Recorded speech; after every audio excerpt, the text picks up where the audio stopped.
went into an election where I supported the whole idea that if we bring Dr. Bawumia, we will get the votes from the north. That if we bring Dr. Bawumia, we will get the vote from the Zongos. He told me, I believed him. He told the whole party, we believed him. Indeed, in the general election, he told the whole country, except that they didn't believe that. And so when we come back to the drawing table, we evaluate those statements, the promises. You promised us that when we bring you, you will bring the Zongos. The data shows that the Zongos did not come. You promised us that when we vote for you, you will give us the north this. These are your own words. It was fine then. You can imagine if I was a candidate and I had said anywhere that because I am the candidate, we will get the Akan vote and we will get the Muslim vote, I would have been crucified. It's not possible for me to say that. But it was said. It was said then. It was not, nobody took it out of term, out of context. Nobody accused anybody of being tribal. The statements that I made were facts that I was sharing with party people. It is only those who want to do propaganda that are out to town on it. I have no problem at all with it. This is a political season. Things that are said clearly will be twisted, and I understand that is part of the game. This is what we call the post-truth era, and I understand it. Vice versa. So, and I was saying, okay, yate. Bryan champion say, kusasi for any man prusi for kontokwa na bawumia man prusi ni enti man prusi for any kusasi for to kwenti man prusi kusasi for anto abama MPP na eno enema NPP edi enkugu ewa abatu no na enu nti ensese yedi man prusi ni eko election bien because so the man prusi ni eko election na man prusi for MPP for be san akodi nkonim biem so MPP to mean sacrifice ni nkonim die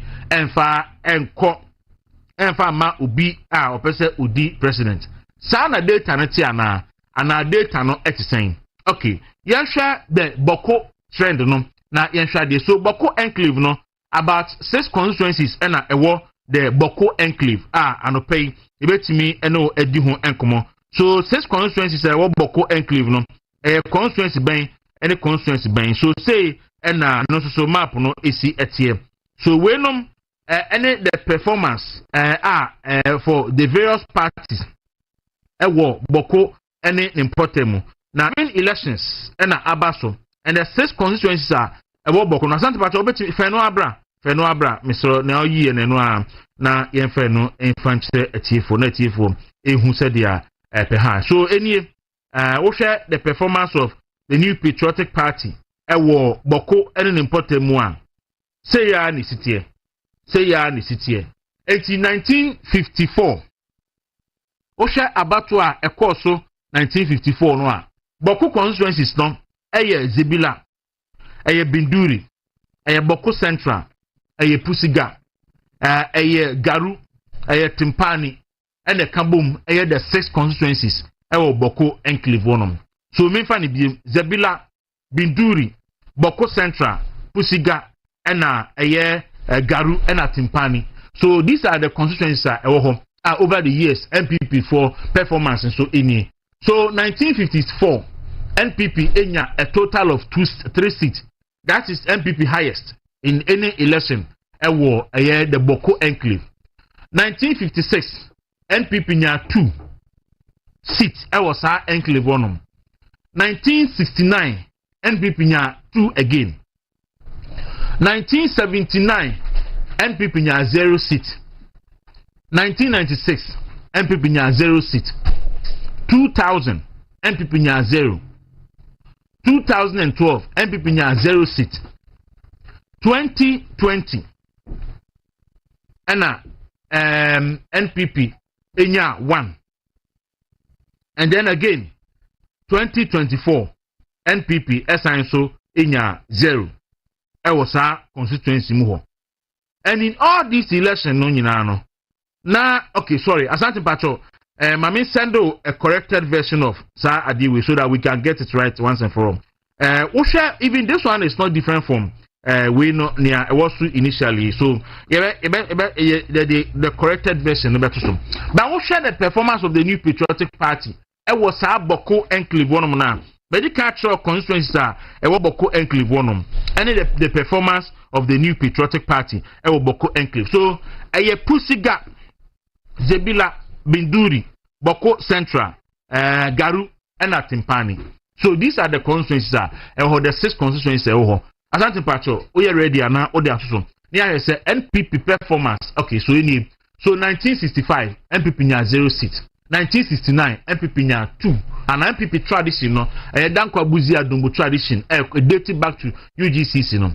And then 1979 0, 1992 0, 1996 0, 2000 NPP nya 1 seat, 2004 NPP nya 0 seat, 2008 NPP nya 2. 2012 MPP nya 0 seat. Then 2016 MPP nya 2 seats. 2021 and then 2024 MPP come back to the 0 seats. The 6 constituencies no. When you know na Dr. Alhaji Mahmoud Bawumia enye the presidential candidate at the NPP. Dr. Bawumia be presidential candidate at the NPP only 2004. And before so no now in 1, 2, 3, 4, 5, 6 elections, MPP enya 0 seats the Boko Enclave. In 6 elections, MPP enya 0 seats in the Boko Enclave. And Sana Bawumia Ebano, NPP so ebenya another 0 seat.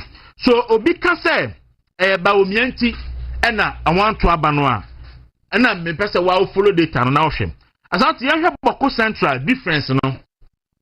Entokwa na omuku ni nyina no Boko Central di jina pa ho no omuku ntokwa na kese pa Boko Central Mahama Yarga constituency wo ho no omuku na yenko he last election.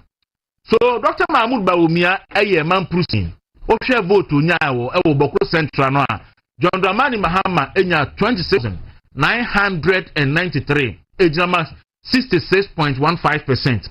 Mahmoud Bawumia enya 13,384 and usja oma 32.80%. Afei se oba asie ho a obehu parliamentary vote no ho and also Mahama Yarga ono de oyobo fada defa ono nya 25,350 votes ejama 80.86.80%. And Agombiri Paul Alali ono ye MPP parliamentary candidate ono ye kusasi ni ba unya 3,855 ejama 13.20%. And to Dr. Bawumia oye mamprusi no Boko Central unya 13,384 votes ejama 32.80%. Epacho NPP parliamentary candidate no na oye kusasi ni no ono unya 3,855 votes ejama 13.20%.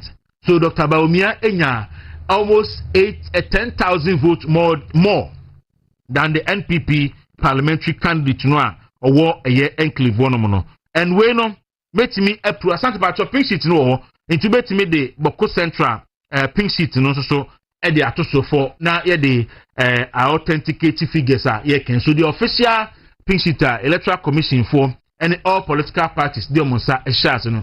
So we are parliamentary there no and the NPP candidate on the one onya 3,800 and na Mahama Yarga nya 25,000.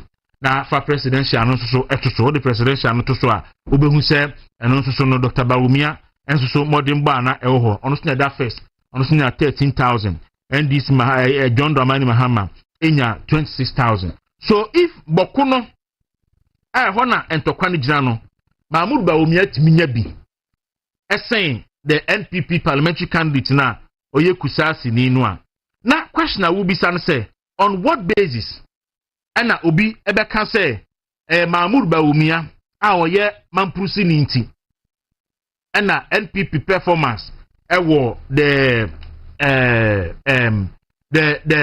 Kusasi areas no entimi ankoso eyi enti be the data natural wa hu say boko ene Mamprusi ntokwa yi mesi boko Kusasi fo ene Mamprusi fo ntokwa yi kwa menkruma no mo bresu sabre no Dr. Bawumia kasa wo UK na no US na no osina afi no anya 2 years abre a ntokwa no ehye ase no ne ade no say abre MPP call the first election afi no anya 2 years MPP tradition no so on what basis and we betimi agina aka say Mahmoud Bawumia nti na amene NPP adu ba bi adwim and moreover asama wo kokran so ne say NPP nipa be 2 million etuma NPP in the 2020 election omanto ama NPP in the 2024 elections pacho Kusasi fo nyina no I'm told say according to the 2020 population census no omo about 50,000 omo about 500,000 boy yes omo about 500,000 750,000 okay so 750,000 no enya omo nyina na tuma NDC se wo fa nipa anto aba ankola wom wo fa nipa anto aba ma eto ama NPP 2020 to 2024 na about 2.1 million so fa Kusasi fo nyina kura so mo nyina anto ama NPP a pachote 700,000 no enkola wom no efiri 2.1 million nim na se beka sen abetifi enipa eto aba ma Dr. Bryan Champon in the last 2020 election or man to amano in the 2024 election no pacho no mo Kusasi fo ana ko central region ko Ashanti region ko eastern region ko all over enti say obi eye sa politics we no a we hear the propaganda NDC fo preach a obi hu say tribal politics then before a plane say din ketan Mahama and edi kan so if ene abedu baby a NPP for political expedience nti enso eje sa ade we etumudi a then you bet me aka say very unfortunate but the data natural asante patcho first one a project here no san fabra bium I can tell you say enye kasa basa to say me nkrofo bi kan ya aka patcho say and NPP performance ebeye in any election. This is the 2016 election results. Se enye kasa basa NPP ko primaries nkrofo kanwa aka NPP your capacity say yanto abawie no when ya kra no obenya 160 seats every election.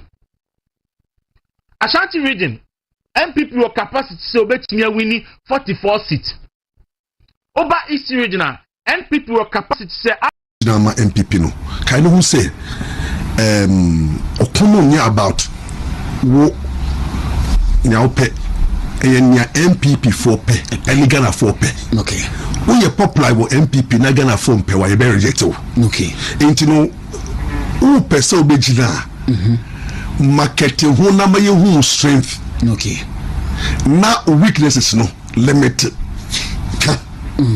enti no anka ni papa mu no na anka se obi a contest na Bawumia papa mu so o share NDC 2016 ko fa so mama di kukua ebisi da 1 million plus yes mama no obi eni se mama wie ye aba you will be crap up Jack and say, oh, Mama crap will let you be Togo because there's no way out. If you the way Mama you defeated in 2016, now Mama crack can say, oh, Sunisama, I'm not for the Apollo. But NDC who say, yeah, about 2024, here na ya marketing. Okay. Here na ya tona a be easy. A man for beto. Here na owo enyonyam. Almost suppress all aspirant. Like I say, baby, Mahama is the best because one, why president da? Why be da? Apart from that, also, or will be the marketing easily. Okay.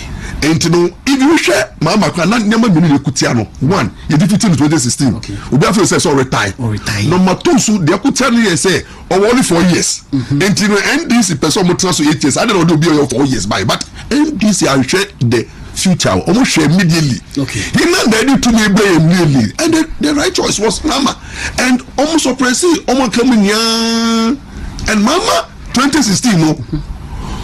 You defeated no that big budget no was given opportunity in 2024 and did the magic. And the bawumia mo contest bawumia say mo nya na mo ko di bawumia 2024 mewa bryan champon name them can they pon. Yes, you are all marketing bawumia and bawumia you good and in some mo kan wo bawumia mo ko ton no no ama Ghana for 40 plus. Onya 40 onya amano onya more 41 point something. Now you put say when you 41 point something here. Then they say the first time a vice president, city vice president, a contest here, or contesting with an experienced former president. Oh. And I too know now the factors say Nana do every 8 years into no now I say Ghana no every 8 years yes sir it was difficult until I can say breaking the 8. Okay. Now first that time the economy no internationally no na if that's difficult with them until no they were recovering but Ghanaians were not ready. Ghanaians were looking at our system until all those things to went against Bawumia. He stood with difficult conditions. Okay. Say BC that said vice president for the first time ever president. If so only experienced Mahama and the propaganda machinery was so much. The media, the pastors, everybody was ready for the comeback of Mahama. Mahama is the what do I say? And the campaign Bawumia yadi. Oh yeah, dear. They were 41 point something.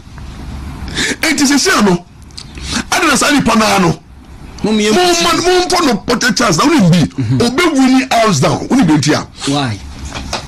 In our history, every government be a second term no vote sote.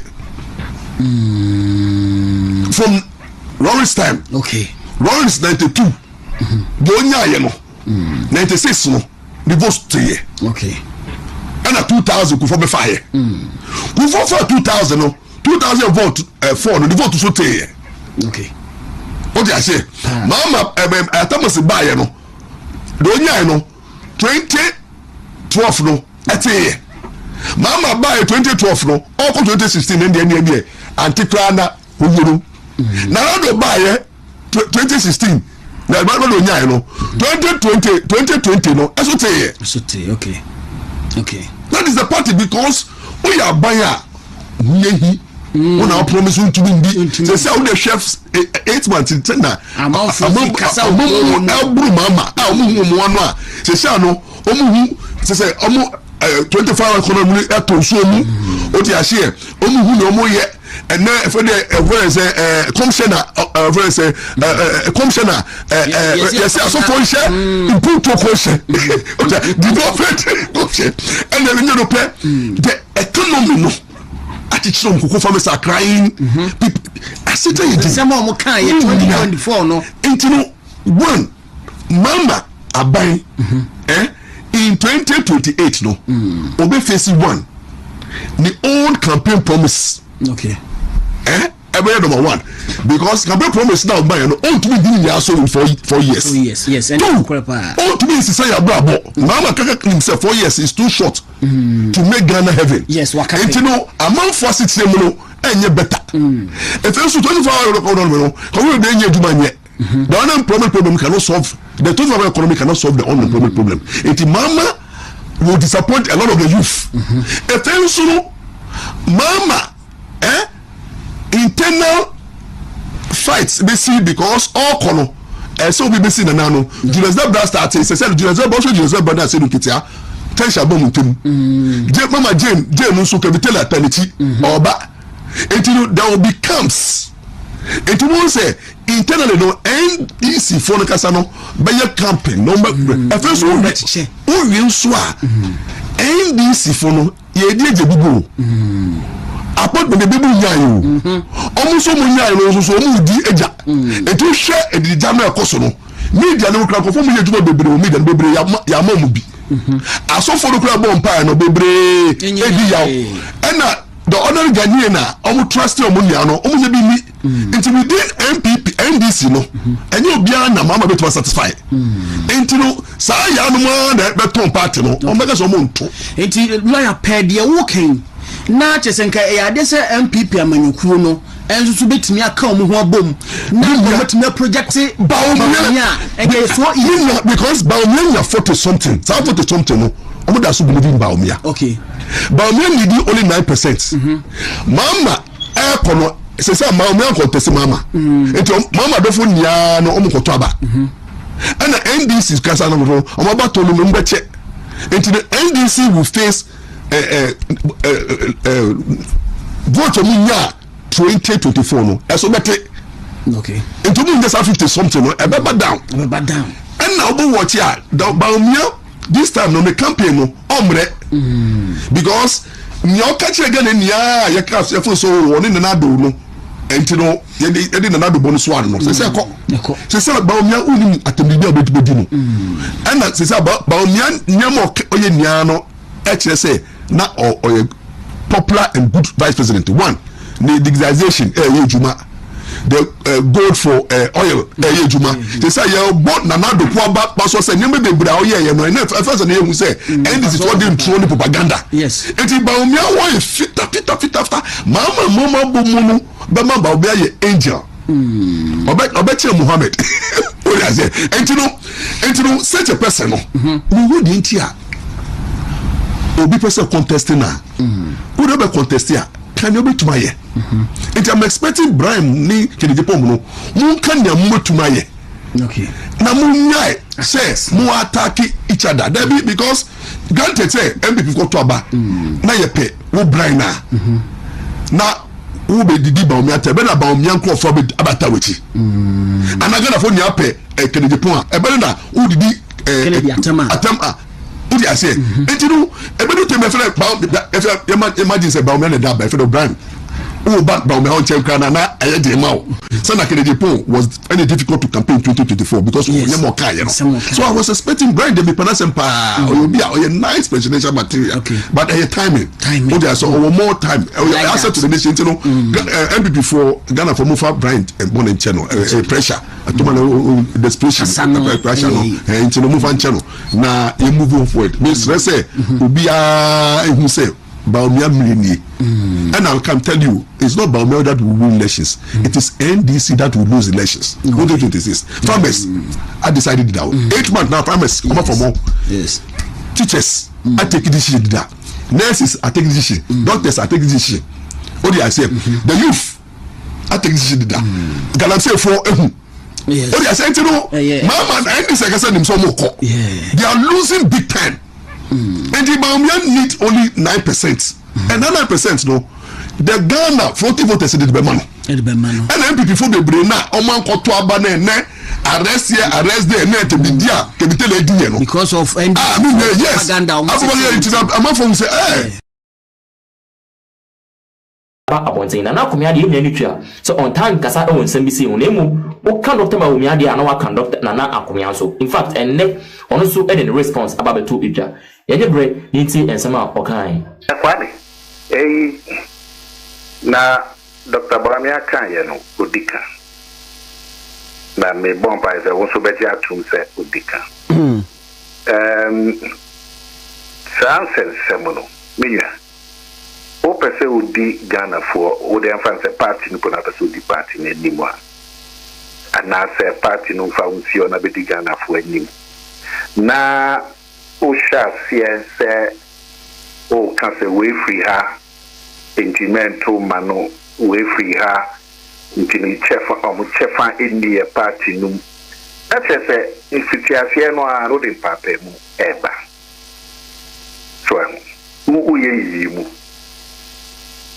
yimu enti so sha se sa na party no koto abama na nipa na ye yo me film se wenum de mu di chefa wenum de ento abama mo wenum de ayo ntimi bedi anim obey then na wotimi akwakoye campaign ewo so because if it is na wa party no ante kita mo bin so be kwa ko cafe na o big bit now o studio cafe ye nwa bryan onunti na lose election minjina so on ne say okoto be state property our minister me no na ma Ghana for the hu ya pa say MPP abano ya state capture so it is answer seven and now no ko dina CPS so and okokasa say yan hand over answer seven no e manipa ni bu ebufu ba obi so kokasa inti ye research bi engine so ebe ya wode na say o ti say opinion ba ko kafe Dr. Bawumia ne yere ai friend Samira telephone ba ko si Samira ne ase o free Ghana eno ti no ko to abama Dr. Bawumia so me ye flag bearer ne yere no shut down for vote to bia ememe ka ho nti eno nti no Dr. Bawumia ontimi din kunim if is ne yere free Ghana nti ne yere no for vote to bia ememe ka ho we kwa no hwe asen papa Ba ye wo fulani fo bebre me Ghana fo but your opinion mu pa o ka se mi so obi a wa be cabinet minister da well nti enye asen papa na ka sa de na me nya bryan so kan the weekend you say thing and also no entry no kan say se me tu ni fo ka me pesenka no abehwe sometimes no me ya u gina simple na o kasa na sometimes the name na sem na obeka no wan hwa na susu anso no ntino ubetimi ahwa se o ansem ya mekan ye entwe susu anso no enye emboa me party to crowd timi samba na ubesisi asem no me da say to bryan for can mesana mepeno because me Kwame Nkrumah given a Bryan cry. Number 1, Dr. Bawumia or your man Pusini and Nuntinu Kusasi for Akyenkwaa and Mano. That also mean no.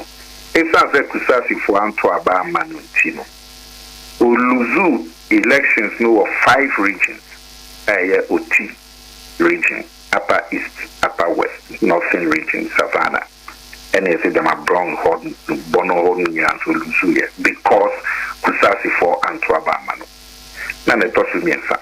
Or say, Nuntino, it sounds like we're Bawumia man pushing into Kusasi for Nenium Wall and Tiasian Bound, Demontino. On Timmy ain't winning presidential elections for Ghana. So now sounds and assembly is a semi and saying. Edin Papemu Peba Party. A tribal, based on baby I will be free. Any baby I will be a free. Kenya if you baby or number. Kenya if you baby. So be careful. Kwame Nkrumah program ya all ye dear. Engina despite media Kwame Nkrumah nesan so free crew we so nipa we no pesa crew for na 17 o di no ba program ye ntie wa ha ye Ghana for do na ntie program no obi kasa chewa Kwame be yote na wa engina so bia so eni so wa wo be kai se party no di eku bi si ho ana professor Kwedano so mo ko Ghana henya ni party for kasa ni enhwe nenti abia tituntia party for be 2 million amba be to abama party so kaisa committee no dey na bosome be say 9 and a year say juma no mo vie no mo hu ye no dey be to party for ending and ka ho say NPP anya the elections 2024 if we say bawumia free mampusi can come. Now we hear no Professor Kwe Diego after the elections. Now, Kwame Nkrumah had 2024 election year. If you feel more, Nipani Penyiwa Kukudam Economist Intelligence Unit. I'm going to show you 2023, 2024. Mamu can say election. They be a diama NPP. And Mamu did Niema Hagana for a fab NPP abandon. So Mamu can say Nuntin. They be a NPP be win. This is Economist Intelligence Unit. Before the election, so we are no free war. Afro Barometer survey 2024. Also, I can say, almost more my really trouble say, a bad thing say NPP be win elections because of Nema Yenumian science idea, Hagana for Wabani. So, even before the election, third day after third day, Nenti and Hagana for and Untebema elections na Yabiama Abanet. And yevi election on some Professor Kwe and the party na and you see or someone Shushimu. If Shushimu na Professor Kwe any Afro Barometer 2024 Economist Intelligence 2024 the same reason. A bear ni wa can say baby bawumia finum tinu and no countina NPP and win elections.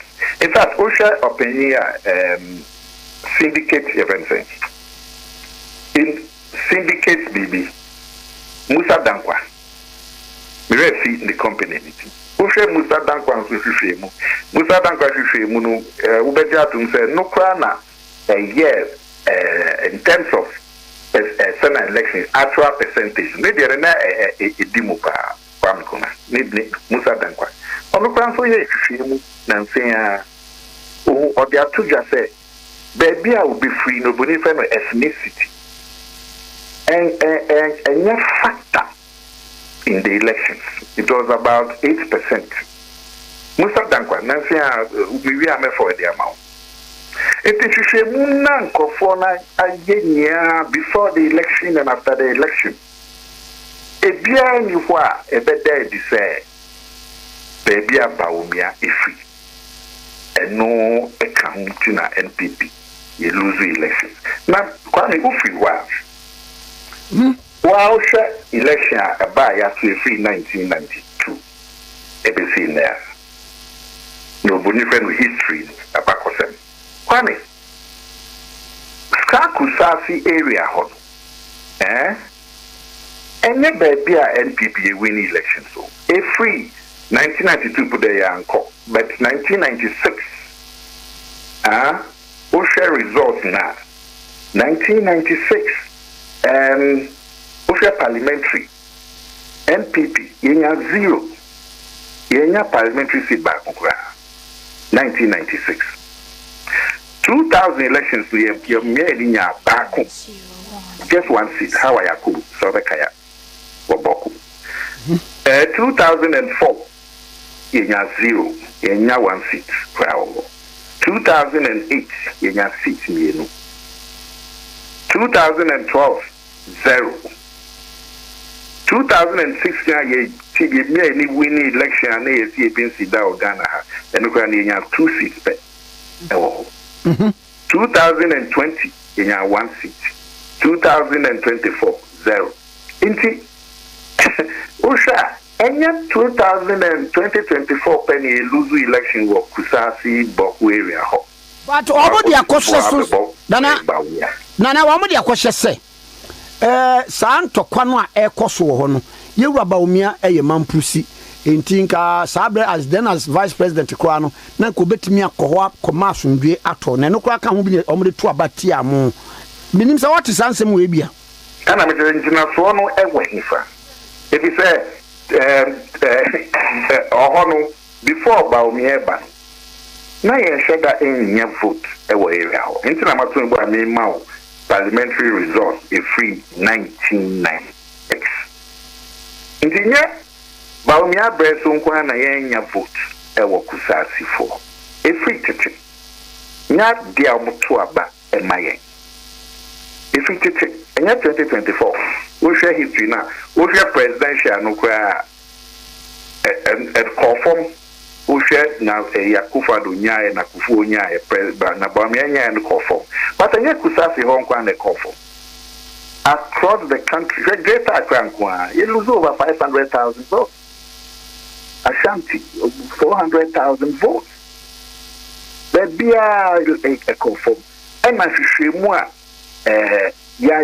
before the election, after the election, actually name NPP vote no a conform. Ninya Sanshishemu Ufano Musa Dankwa Dieo, Ufano Okwe, Professor Okwe Num Dieo, Ufano Economist Intelligence Unit, Ufano Afro Barometer. Ninya tre nintia ebe election ebe yedi bakukwe ni hwa ye kan se bebi bawumia ifri and ebe me lose election ntina for kra wo hwe research wo hwe history na bryan kan no nya ntina so ni so na so ka se kusasi fo anto aba mampusi ni ewo oti upper east upper west savannah north. How about Great Accra? Obia mame statistics be say Nana do penso 2020 no one year Mahama Nana do nya 20,409 and a year Mahama nya 27 na uba let us say voter population increased by 2 million uba year bawumia Mahama so penso a eno so no year Boko Central no ekoye 13,384 and a year Mahama nya 26,993 let us say empimeni no wakotu baby to say Zebila 2020 na adunya 15,256 and na yewra Mahama nya 33,679 but 2024 no yewra bawumia nya 4,121 na yewra Mahama nya 41,000 nature say imuno ewa enti going by this tangent you think say bibinti vote nte cheze en na maturity sia say cheze bawumia vote no esote emebwa no correct na ohonkwa na esote Debbie, Dina. That Akyenkwaa na esote ya. And I can say, oh, then about me vote ya na NPP vote for Bokuzi Zebila num kusasi ewe na esote sa. Aso nye Akyenkwaa. Eso anti wa Ashanti. Eso anti wa Bono. Eso anti wa Western Region. Eso anti wa Greater Accra. No hono kusasi for na ewo. Kwame Nkrumah. Yeah, me too. Well, na American ni say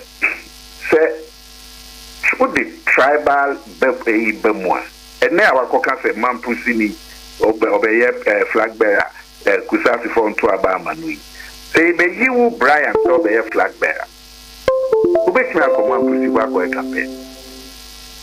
Sabading. Kon we you me free. Kusasi for instance free titi. Omuntu aba mayen. Ndu be flag bearer. Kusasi for no omuntu aba mayen. Cuz omunye nkofo omuntu aba ma NPP. And na afi no man pussy for we you me free. Omuntu aba mayen. Nti ne koya na afi e bai. Nti se ye di u ye election. Na ye be kasa ebi yi nipa ni bi free. E di papa mu be bate. In Cheye. Into America, say me you have a Kuma brand between the America as a said, no share, no pequine built about the cancer, and yet, cry. It is all because be poor. At least, managing a dancing day, if you are yet, I said that she move my side in a tea. Now, we know she move your uncle. If she more after the election and support to Assemia okay. Enti encheye minya and the pay musu eba and away free her into me and form common kind ho and I will somewhat almost from that to say the money chefa. 7 swami. Yenya no men this for my both the answers senior for NPP. No more comes to winning the Sa party ni de free her uni chefan wo. And this is what Kasan Seniama ya prayer say be ye when free. I feel the young Kasa yan penny for no and a dear Krakotusa Tonkuano. I see. And your mamma was naming saying Pamapana, say you were Bawumia campaign no sono, a campaign no sono, a cost saying, Wadaurma. Oh, sir, was I think a party no FBA nominations. Nominations are I think to be out when it's you who person flag bearer no the facrata. The application, you know, and say party no say 29th of August. Ebe ombewi no be added the papers application aba. Na afi wo de ba. Afi ye be kwana ma wetin I campaign. But in the meantime there, yeah underground. Yeah meetings, yeah strategies yeah. But me your own team free and no mu say way free her and no ntino me ento abamba no. And I way from her and I way yiri free her and I way papa free her. Yeah, yes, I did. Yeah, nipa back home.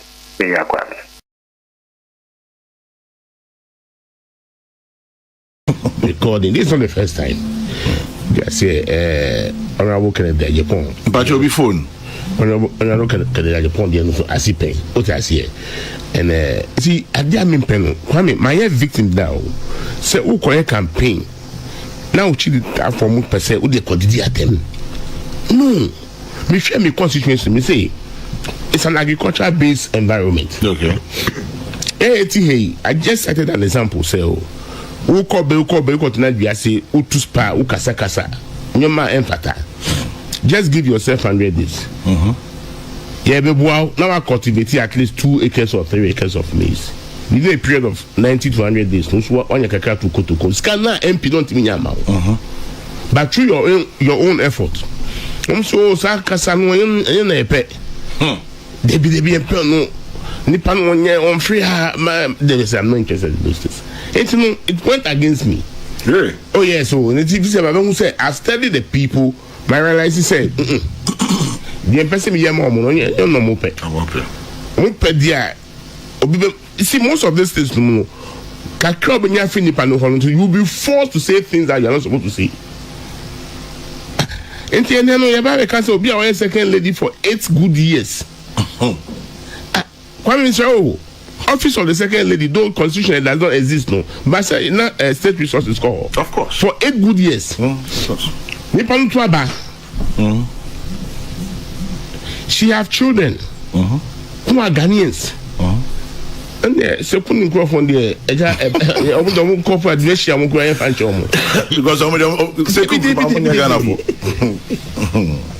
tell the people what you can do. Yeah. And where, if possible, when your resources are there, it's about policy. Yeah, but some Muslim go for council. Yes, it's from your own people. It didn't start today when you are MP. And yet, I come home. Unjai, say this will buy in future. Now, Mr. Beba, and we are going to go against anybody who makes such comments. Because and 2024, as at December, I'm sorry, you know, not dollar no, then I'm 17, yes, sir. And then dollar no, above from. We took one and see, we met a credit player, and energy. What I say? Yeah. I want to hear more of such developments, such issues. I'm just waiting, say, I'm going to talk a liter of petrol for 8 cities. How will this be possible? I want to hear those things. But I will say, I must by hook or crook become what I thought I should be and not through any genuine means. Yeah. I've been with the MPP big shots for a long time. Oh yes. Kwame, I was one of the youngest during the early stage of IPAC. Okay. Yes, that was Channel Crawford. I started it that early. The economists, Kwame Penim, they always talk about issues. Yeah. Yeah. Issues. It was always that. What I said, on many years at Temple, they will go with issues. Yes, and it is soon. Mikai 2000 election. The bare was about what? Who a gentle giant was. Yeah. I'm not saying anything. It's the nature of the person. Yeah. President Kufuor was a gentle giant. Yeah. President Mills was there as doing him. These are character description.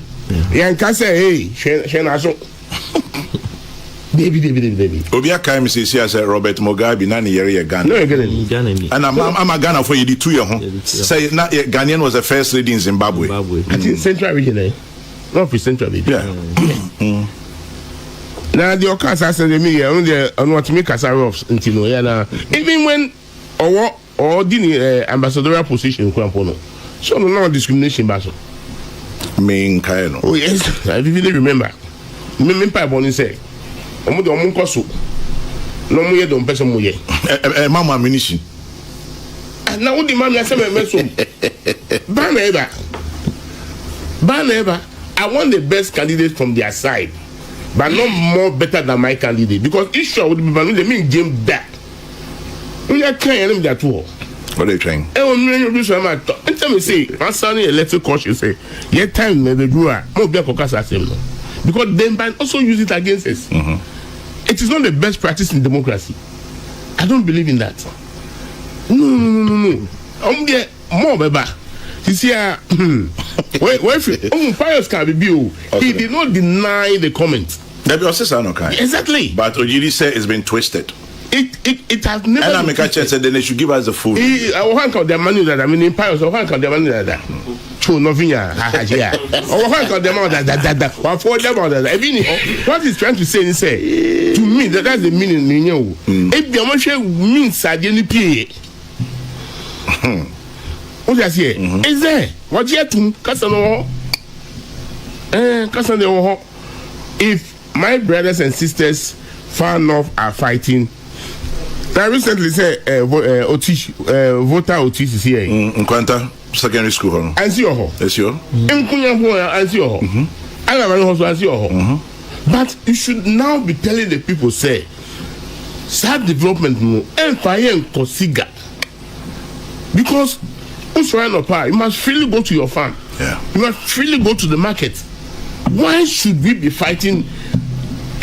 I met some few young men. Okay. Yeah, let me show me. Say, it is here. No, Munkofa or Kuno. Munkofa Edisika Mamu, and I thought amnesia Mamu. Omumanu Omoy. I won't count. Otomamia, mi bako shauma. Minister Ukaya Bernard Mona. Flag bearer my PNC.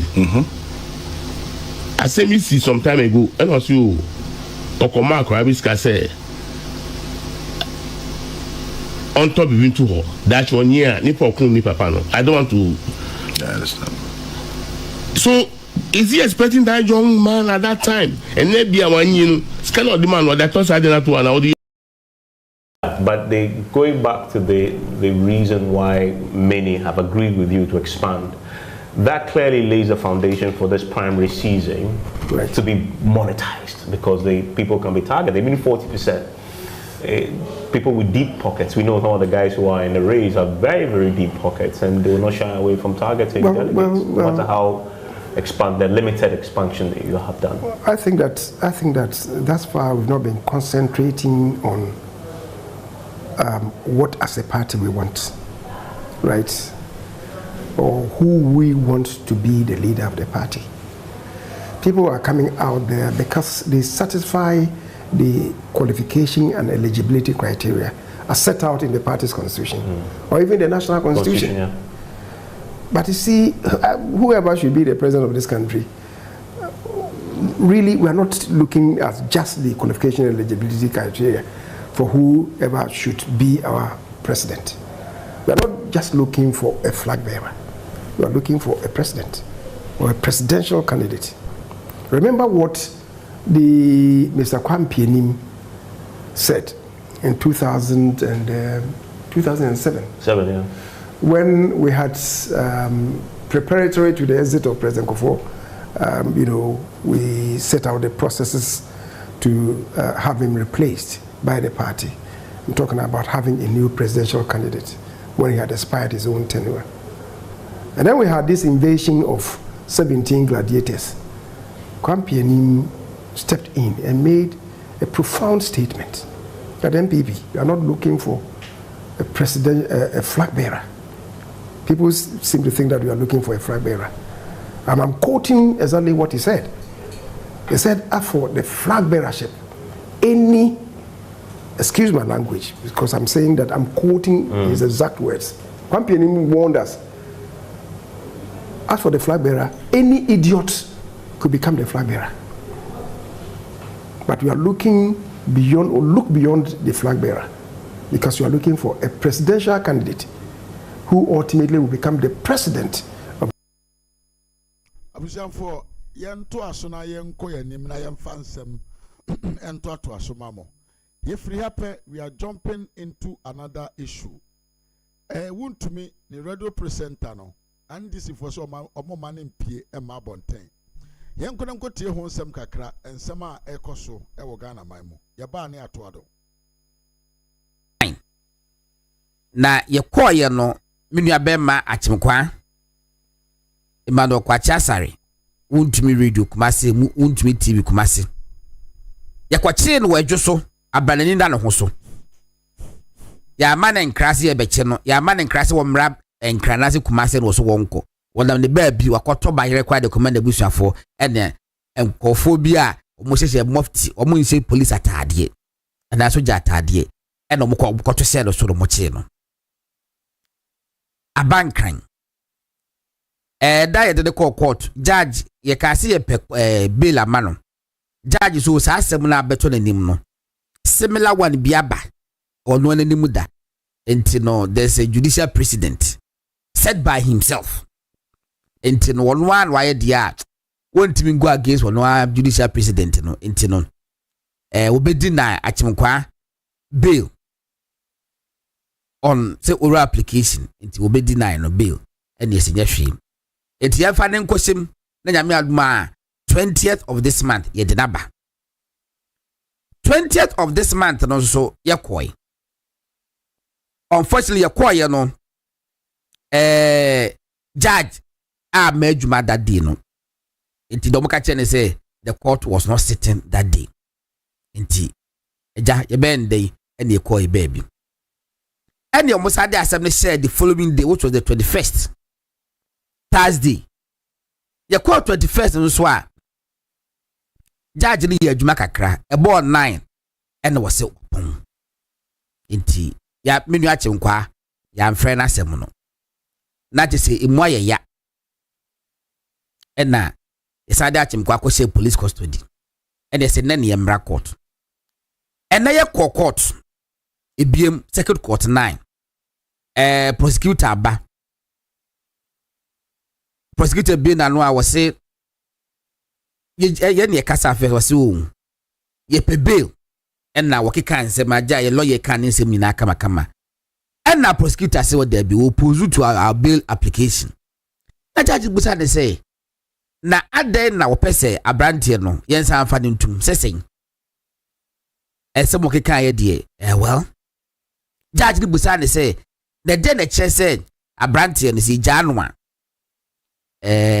obedwane ya adem no ikase fe na abakota womba prosecutor ne say one day per his instructions if I then you sue instructions not twice was it per his instructions no has been told to oppose the bail application na nyi asebia rubita kind of court na omo intelligence say the same well and na judges okay sadia yeah application for bail and prosecution so I oppose the bail application.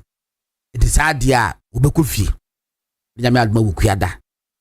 27th with the ruling aba. The bushafo the ekosi e court no eno no. Court asem no nko. Na echi a ya chi no ya no so nko. na menam ho na metietie in fact esema President Mahama himself abano opposition esema okafa President Kufuado na ban ho condescending statement edru baby kra opposition leader John Dramani Mahama every sitting president say ni krom and a headquarters of Galamsey. I'm imagining and there's will be because I see President Mahama me never be better that day.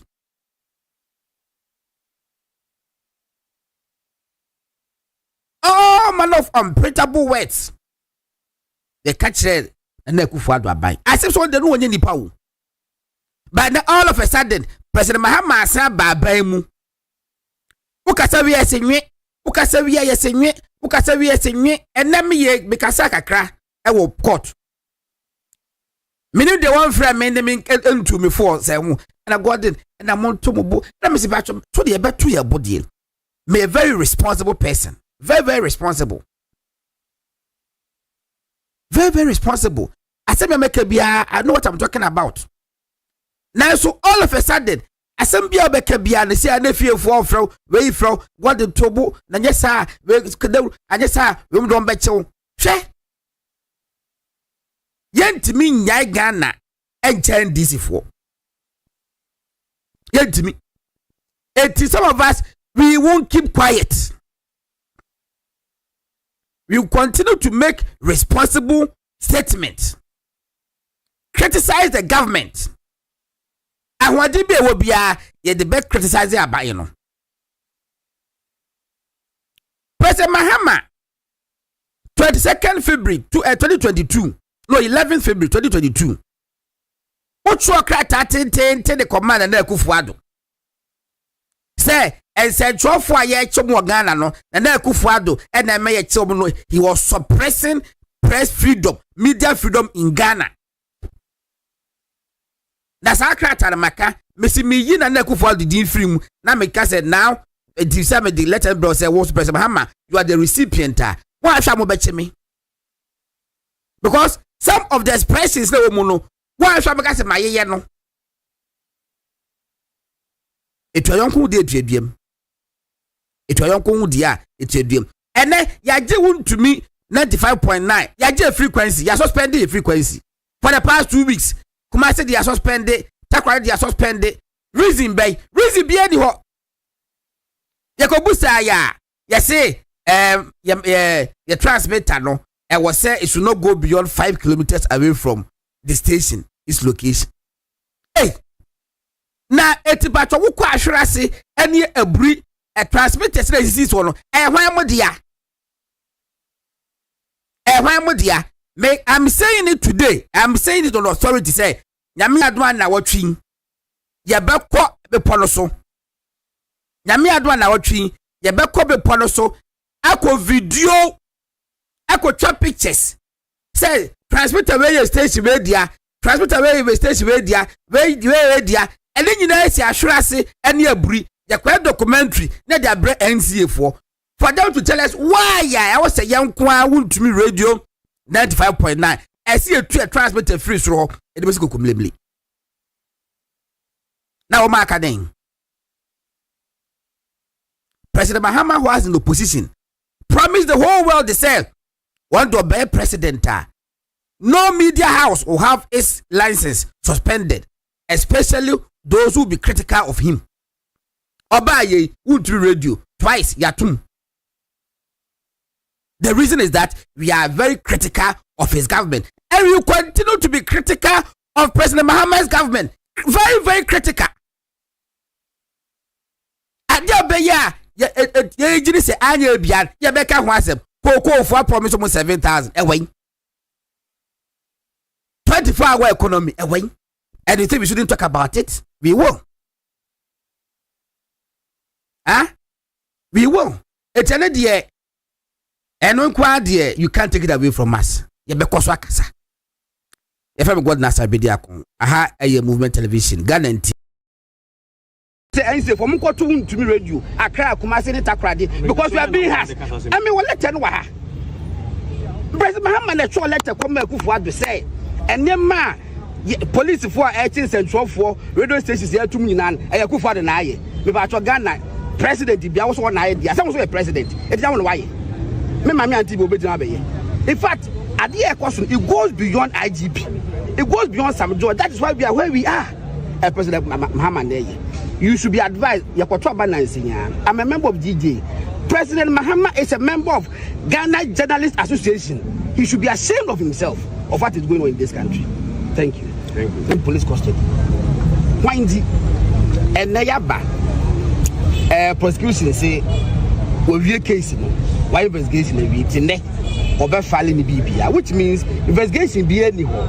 Yes, he denied the bill said the bear one question investigation. But police need to can say an investigation I can say or maybe investigation baby. And the judge if a lawyer so opposed no problem. If a judge say your man of crime now 2 days later, that's 27th one for the ruling. Maybe them a common person. Nami Bodami come me my dream. But judge maybe I follow coffee books that it was a man of Kwanyama 27th. The court told you no no problem with it. But what the state represented by President Mahama is doing, President Mahama show letter. Or show letter command President Akufo Addo. Abana President Akufo Addo president no. I catch him say and said Johnny be a ye chin or my Ghana and an Akufo Addo na me a chin. It's in the Akyenkwaa no. I can say no authority today say President Mahama and the fair IGP phone question. In fact, a necron pa ya Jenny case. I can say it say President Mahama na ye and a judge because a black President Akufo Addo letter no I can make letter no me bully. If only you have time.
When guess and more court, on a fancy comedy.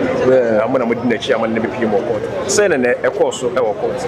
Oh, as usual, yeah, the TikTokers, yeah, they will be asked, say, Motima follow still, Mobuso follow case. Yeah, about court, yeah, by state prosecutor, as usual, only say, there's no any evidence against the young man and the lady. No, it's about court. Judge, you know, be so about further and better particulars, but they are still giving say investigation. So court should give them more time. So lawyer so fancy comedy ne yaira lawyer so accept it until join to I think 18 September na Sambra court. So now the SC and the Ecosu be no. Mudi o monitor Mampa said the acid the Yamoba court, no court, no banamo, said the senior Nicono. The Biunim say party, Uya party, Juma, a brain name. So what I say, Omoya party, Mamoya MPP, ma. True, they no program Omoyano, Nyabona so Omoye about Dr. Bawumia will be best so. Now they no bad, ever banner. But party as a young man like a Moses Abo, no youth party niya issue. You cannot throw him away. I say you better age. So what I say, until you empower bakwa. So we MPP ni pa na nya krono na wakobo na say waka asem sebi no wa no apa and I say bibi MPP will stand for you say wa oni hu say omo bail send the MPP from General Secretary to the former Vice President Dr. Bawumia who send omo nyina age omo atu because omo nim say omo anka bibi bone bibi bone bisa.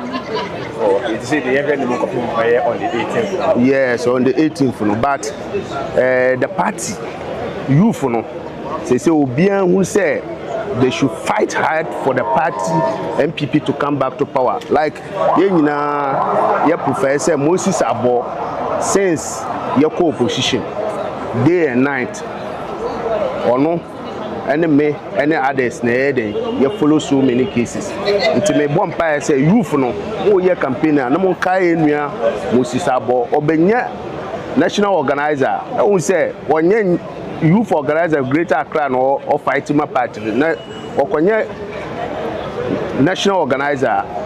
How do you take so what I say and Nancy ano the good news is coming so what I say nti e bompa say Moses Abo nyamema na ni sude the open onye national organizer nti me do bi ase. Thank you very much. Okay, now more about you yen na wakuma so person worker adache any party member that's watching you. Oh, any party member there say there mo bi ampa ba say because of your chichi MPP TikTokers I know there enkosi hu so what I say the ebe si na asi no the aka chire na ebe ball bi ahoban but me assure any TikToker say who ye ejuma ma MPP mo obi anhu say we TikToker who defend MPP sa some two a we be say party for abe belu abe gina wa fa it the ewu man no. So thank you very much.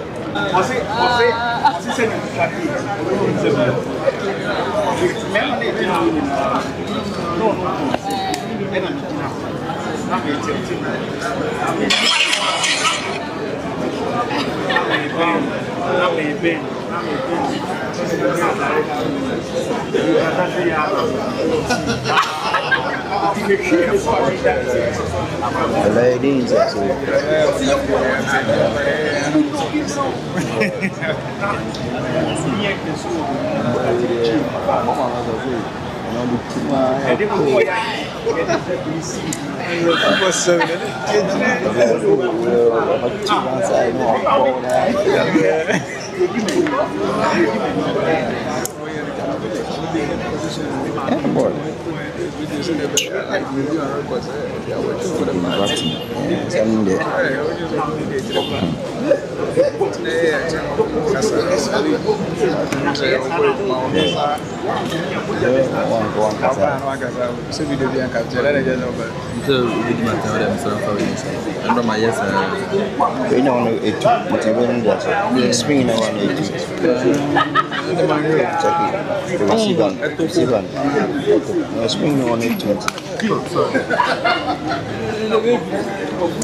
I don't know what do. It's any audio in the can. They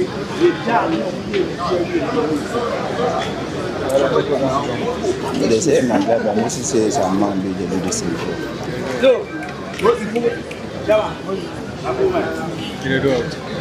Some says I'm man do the same for Tama. May say upon Zambra. It is some money level you didn't say.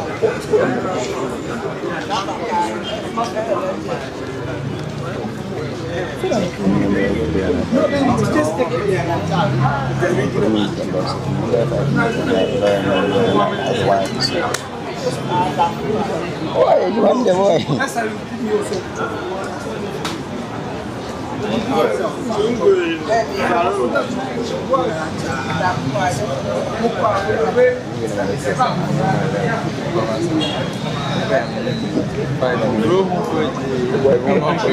They are rolling to I don't know how to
Good.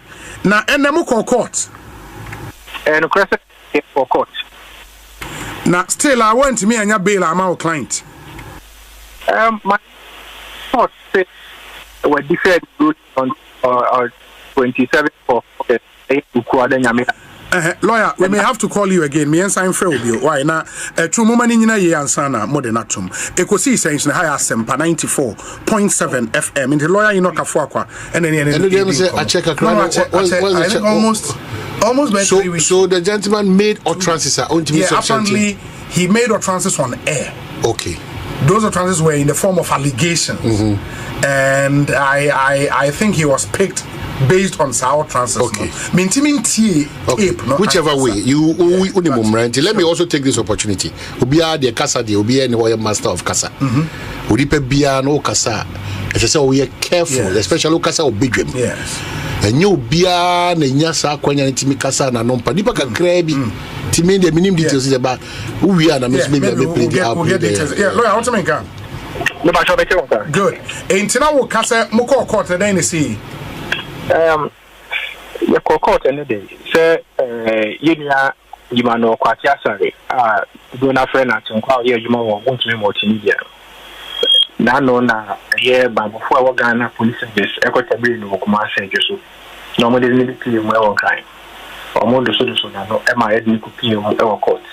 Now, the ethnic opinion or court, court, no. Prosecution no headed to court maybe say among the or more investigation to best record the court more makonya no more for a branch and kusi or mukukum.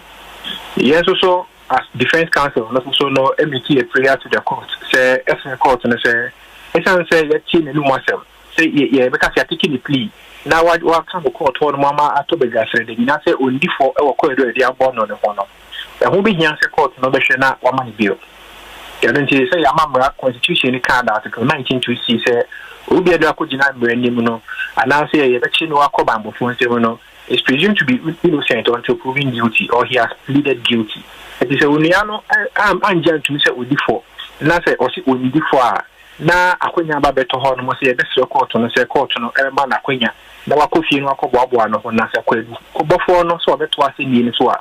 na waba anytime a court ni be shi bia no waba court na sa no ye bi wo ho no me se so yi ne ho no a wo yi ne ho no e wo mbram no e na court no e ka se David or jede bambofo no e kan tum erenti no o de ye ni anye fa ne kosi aban kokumu na ombra nyame adom a 20th of August na ye ukwada ye kopie mu court on the 20th court no antena se erenti ye mene ye ne koribofo ni na ya adwen e me ye de share 21st ye ya wada 21st ye ya wada no so no ye call ye no so a na court na antena se e ma proceedings e court erenti court no ye kusi baby no e ma yan ye se opie mu a oti dwem e se ontin to assembly no so for that time no erenti no wo two court na asense kaka na ho be hia se ye bepe da foforo erenti no ye de ye bonkro nyina na be si ene dey ene dey ye call assembly no nim e wo Accra Circuit Court 9 ye ko gina court no bambofo na sema o de ba ko ribofo na sema o de to court na nim se more instructions from their bosses say almost the same for branch and kwose kukumubio na almost disclosures are almost digina so almost digina so abako edu nyina so aye krado a ewie almost ba ka to court nanim na obama yenso ye bi ne ato asendie ni so no na etwia so yenso so no ye de empire bo anase ya de se to court nanim na court ne etie watie koribofo no en watie yenso ye twade yenua Akyenkwaa anase Emmanuel asare na otushie da se ye man no bre na ye mbra 27 fa ye ukuada na court no fa na no isi e wo sa asem no em na utie bambofo na anase kodubofo na se o se one bosses anase so on 2 periods NSA omo remand ma omo no etwia so ko said you why investigation we are we see with disclosures what kind of court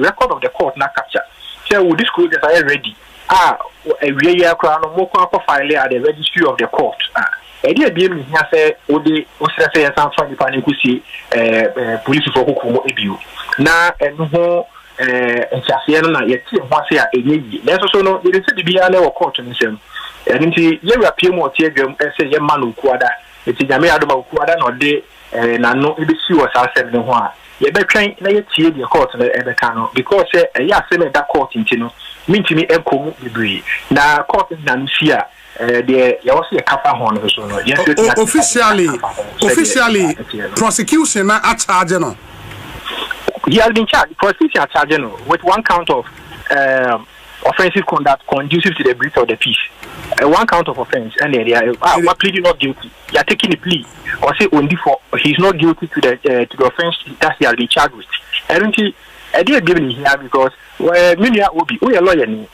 Would you to say Supreme Court no crowd na no aba be see Pebu versus Attorney General number 2 say Ghana ase no I did find say born for Sembia no wakonya say ma obi na na ma do fa hodi kotie until say be dia say be wie ne ye boa for anan say obeja to say we for erunti ni nyina nkombra no say Supreme Court le kan when jane sa keke or say subject to the discretion of the court. Sure. And the discretion of the court no so no we nyina he nim say article 296 regulates the exercise of discretion.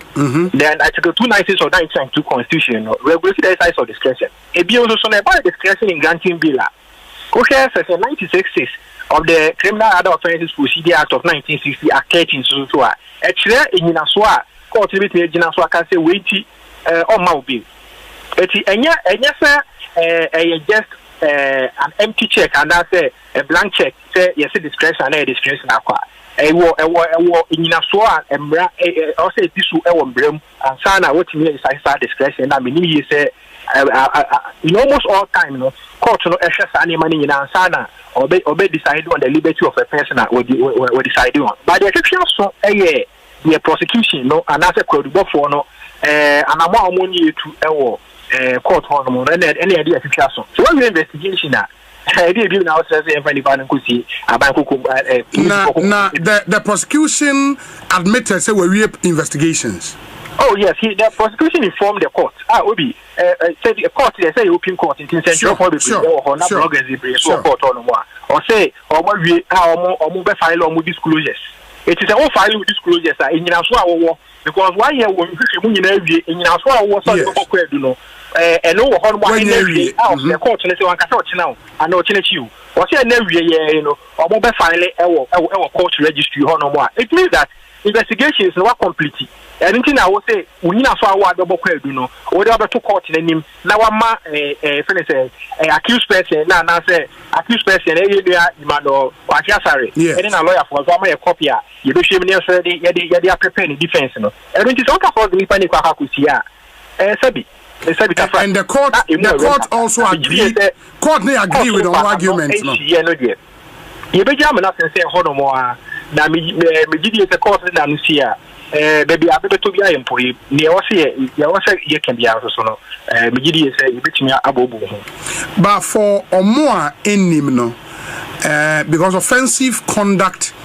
conducive for the breach of peace there o client oyeden what did he do ni nyina ne say oye century to say wa obi na ye say akwansia isi no ono so tena ni kasa fie so etre na adwen na kira o kire na adwen ne se de mo kire mo adwen wie mo kire mo adwen no fa mo kire mo adwen nwumre no eno ene na kwako gina banbofo ni na kwako pie mo court a ya charging with offensive conduct conducive to the breach of peace bigidi yeso se akwanya ba so onyi ne ho ano a obeyi ne ho ano na wasan ti e wo mra nim okay adwen kire ni mo no o kansem bia on mine free say ano sedodo ana so far as I are charging on the an allegation by the state and a state was the burden to prove same in court prove sure everything a state in court no the GDA say adansi a omo woni nyina so omo bia no so no be to court nim na isi de kwata so ne fa ahudi obi nya ka say yeto na popre no eno na sisi no kwata so a ye gida no ye do so ho so far se fata o mrem bia o se tu bia so no yetu me GDA say the air chances here and see a chance court opemuti adwemo no ebesi ginaye e wo ho na fe ye hu say ye court binkum ana ye kunifa so far what custody for how long oh he has been in custody now this police chain no I think that he spent some days in custody and court on social remanding for 6 days 6 days now return date 20th and I think 23rd 25th and then 25th. Yes. And you know, it's almost about 11 days. So what did the police watching or share custody? He spent more than 2 weeks and almost inching to about 2 weeks in custody. Oh, okay. Wow. Very well. Laura, my ancient you creada ye be China ye be hwede ye be kwakosi. Why? Obi, gidi esemu na mo essential for. Sure. Also, oye lawyer ni munyina mo fa mo ndi akie na mo hwede eko na migidi say history will guide all of us as far as the building of this nation called Ghana is concerned. Na boy am etua ye nyina akire o man na o man na timi afa na tuma prefer lawyer Enoch Afuakwa yedase pa ono ye counsel for the Wontumi media journalist and ne ho akoka edwemu for nsemo allegedly otna radio station so komase ekaye in the state na even the evil mindset na ekran unpatriotic mindset ekran the dangerous abeka oni partisan mindset yes it is already mindset na kasa no akuya you because enyina ho yie enu ti no bia du ba bia odu police dey pa no ni bema no wadun so tata ekom no kor ba bi obi timi ko gina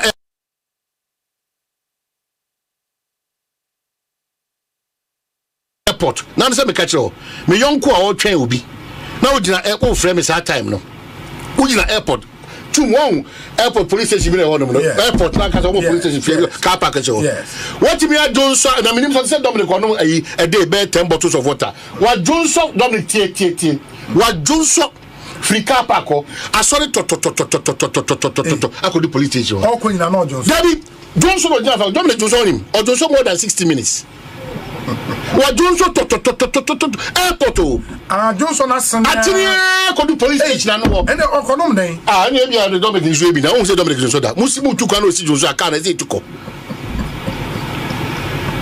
and I'm say you are calling me at this time 9:30 adan ya be friend no ye ne ko to kanta ba na say do nim nyansa Unim yansa, when I mean for me, many kakana, me from Kwakase. Oh, yes, sir. Oh, yes, sir. Oh, you are saying yes, sir. What don't about 200 meters? I'm what says Yaba. Hey. Airport. Unya could do airport car park or Jones. Eden. Abra nipa na odro brochira Johnson no the best mindset Obi. And the impunity and the other one make a partisan mindset. Me ma buy na waso it you 2000 coming means when ma buy mindset me say about profession mindset and when I'm very careful because a sensitive matter bu so be na from this immigration yes immigration sebi lawyer Nina sebi ojire mama nipa na yesusu se odi sa sebi wadaroma obi na lawyer no from so be pa no aye Sade na me say na meka ho if so ben na obi ye best it na meka say e so sense minimum how painful how am we so hurt mujiri say eni kwase nipa no okwasi e kunu bi to aso say be gini nyina tum e oman ane de mra ane ye adwuma it is me say me ko gina mu say me be lawyer ama sa nipa na yesusu say what is I am Brassemina? Miss Lawa Wadaroma. Lawyer, and the Castle and the Bush, and the Bibec. They had an hour, sir. How do you want to put your buy? Because lawyer no and the Juma and a oh. Obia Gan Rane say, see the assent to so say why a bonnia until say court pong and as a court bet I can say ampa why a bonino Emrane say.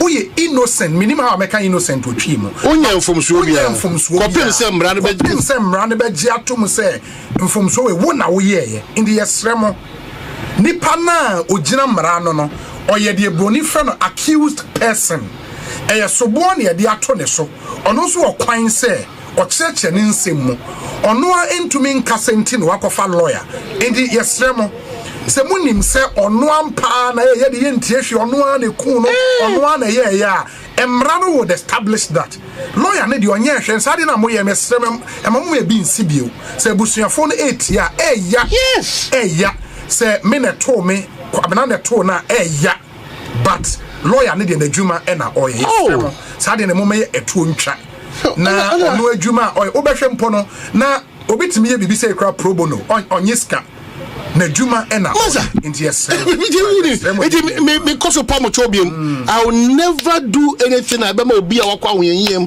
and yaw musa no be say me be foafo no ma ba mesrew as innocent as the lawyer may is ono de sabi say na position no kwa na sabi omo tretre mu hyemu e bo no ba obati pay the lawyer no so order from no that then is say mindset it's all because your trust levels no obi future and efficiency from because after mindset, trust levels become an issue. Utterances, kasa.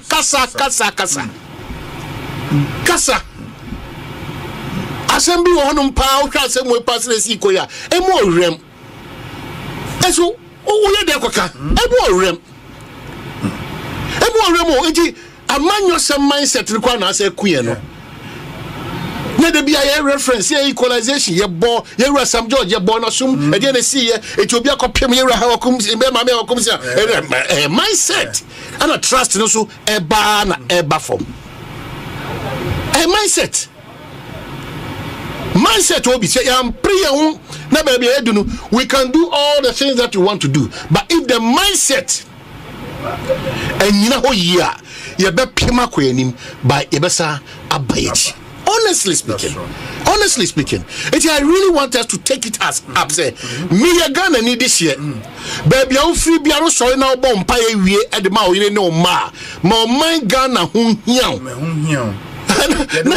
Yes, you are part of. You are an employee. Of Ghana Incorporated.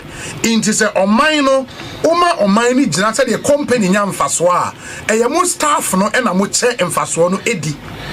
Enti yema Ghana as a company no entumpon. We are employee of this company. Ye juma ye wa femu de. Yema we part to play. Do it well. We are law enforcement officer. Enforce the laws. Without fear or favor. Because in all this conversation, we are law enforcement. Well, inti say obia tumuregu be bian say otugu. Yenya video, ye say young girl be friend rabeto we got him. Ya hwehwe na na ya che no. Ama mrane na di. That is how you build countries, law enforcement, there should be consequence for wrongdoing. Mindset. And I've also said that you cannot legislate against every human bebehavior. Again, yes,